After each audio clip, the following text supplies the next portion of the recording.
Hello vice, আপনারা ভালো আছেন? আমরা আসছি বৈঠাকাটা ইউনিয়ন পরিষদে, যেখানে একজন চেয়ারম্যান থাকে, ৫ জন ইউনিয়ন পরিষদের লোক, ৯ জন ওয়ার্ড লোক থাকে আর ভাইস চেয়ারম্যান থাকে। এখানে দেখেই সামনে দেখেই বুঝতে পারছেন এখানে লোকজন খোলা। এটা হলো ইউনিয়ন পরিষদ, যেখানে উপজেলা যাবতীয় কাজকাম করা হয়। ঠিক আছে,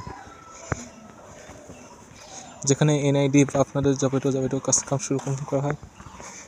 এটা সেই এখানে বিভিন্ন রকম প্রশাসনিক কাজ করা হয়, যেটা আন্ডারে জেলা পরিষদ, উপজেলা পরিষদ সম্পূর্ণ।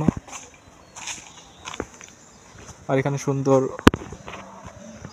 সুন্দর বাগানও দেখতে পাচ্ছেন। আর এটা হলো ২ নং ইউনিয়ন পরিষদের পরিচয়। এটা তো